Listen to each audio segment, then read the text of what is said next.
السلام علیکم۔ نوجوان ہر طرح کے ماحول میں خود کو ڈھالنے کے عادی ہی کیوں نہ ہوں، نوجوانی کے دور میں اکثر ڈپریشن کا شکار ہو جاتے ہیں۔ بوڑھے ہوں یا جوان، ڈپریشن ان پر ایک ہی طرح سے اثر انداز ہوتا ہے۔ نوجوان جب کسی طرح کے جذباتی مسائل میں مبتلا ہوں اور ان کو حل نہ کر پائیں تو ڈپریشن کا شکار ہو جاتے ہیں۔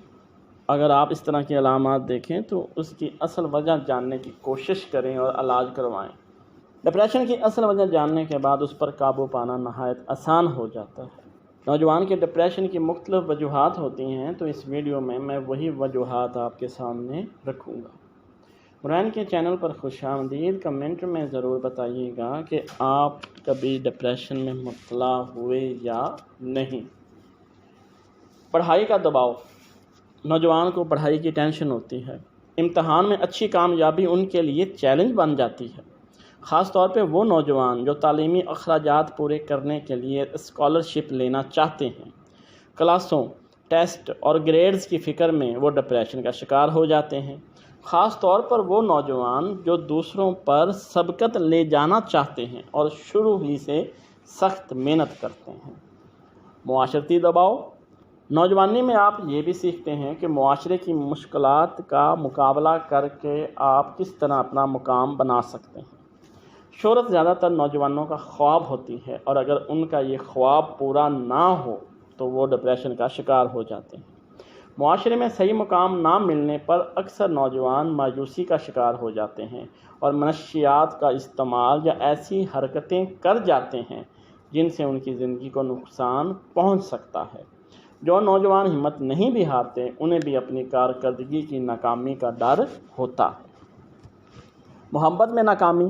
عشق کے جھگڑے بھی نوجوانوں کو متاثر کرتے ہیں اور ان کی زندگی پر گہرا اثر ڈالتے ہیں۔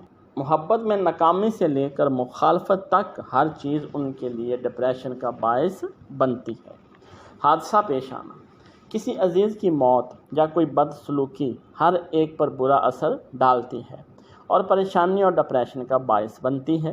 اس طرح کسی حادثے کے بعد ضروری ہے کہ طبیعت میں اس کی وجہ سے ہونے والی تبدیلیوں یا ڈپریشن کی علامات پر نظر رکھی جائے۔ والدین میں علیحدگی ہو جانا۔ ماضی کے مقابلے میں والدین کی علیحدگی اس دور میں زیادہ عام ہو گئی ہے، لیکن اس کا مطلب ہرگز نہیں کہ یہ نوجوانوں کی خوشحال زندگی پر اثر انداز نہیں ہوتی۔ والدین کی علیحدگی اور زندگی میں سوتیلے ماں باپ کی مداخلت بھی نوجوانوں میں ڈپریشن کا باعث بنتی ہے۔ موروثیت۔ کچھ لوگ موروثیت کی وجہ سے ڈپریشن میں مبتلا ہو جاتے ہیں۔ اگر آپ کے والدین میں سے کوئی یا قریبی عزیز ڈپریشن کے مرض میں مبتلا ہے تو آپ بھی موروثیت کے ذریعے اس کا شکار ہو سکتے ہیں۔ معاشی جدوجہد۔ گھر کی ذمہ داری، چاہے آپ کے کندھوں پر ہے یا نہیں، لیکن گھر کے معاشی مسائل سے متاثر ہوئے بغیر آپ نہیں رہ سکتے۔ پیسے کی کمی بھی پریشان کن صورتحال ہوتی ہے، خاص کر جب اس سے آپ کے گھر یا معیار زندگی کو خطرہ ہو۔ نظر انداز کیا جانا۔ یہ ظاہر ہوتا ہے، بظاہر تو ایسا لگتا ہے کہ بڑے ہونے کے بعد والدین سے کسی قسم کی اپنائیت کی ضرورت نہیں رہتی، لیکن حقیقت میں ایسا نہیں ہے۔ آپ کو جسمانی اور جذباتی طور پہ والدین کی توجہ کی ضرورت ہوتی ہے۔ والدین کی توجہ میں کمی بھی ڈپریشن کا باعث بنتی ہے۔ خود اعتمادی میں کمی۔ نوجوانی میں خود اعتمادی میں کمی ہوتی ہے، پھر اس کے ساتھ شخصیت میں ہونے والی تبدیلیاں جیسے ماں سے نکل آنا خود اعتمادی میں کمی کا باعث بن سکتی ہیں۔ بعض اوقات اس کی حد سے زیادہ کمی ڈپریشن کا باعث بنتی ہے۔ بے بسی کا احساس۔ آپ کوئی کام چاہتے ہوئے بھی نہ کر سکیں اور خود کو اس سلسلے میں بالکل بے بس اور مجبور محسوس کریں تو یہ صورتحال بھی آپ کے لیے ڈپریشن کا باعث بن سکتی ہے۔ ڈپریشن کے لیے علاج کی ضرورت ہوتی ہے اور یہ خود ہی ٹھیک نہیں ہوتا۔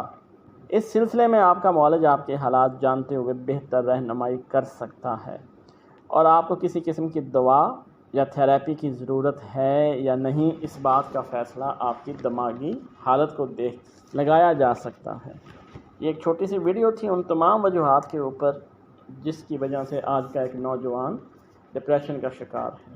ڈپریشن سے بچنا ہے تو سب سے پہلے اپنے آپ کو اللہ کے سامنے پیش کریں 5 وقت، اور اس بات پہ یقین رکھیں کہ اللہ تعالیٰ آپ کی سنے گا، تو انشاءاللہ آپ ڈپریشن سے باہر نکل آئیں گے بغیر کسی دوا یا تھراپی کے۔ کوشش ضرور کیجیے گا، خوش رکھیں، دوسروں کو بھی خوش رکھنے کی کوشش کیا کریں۔ اللہ آپ کو خوش رکھے۔ اللہ حافظ۔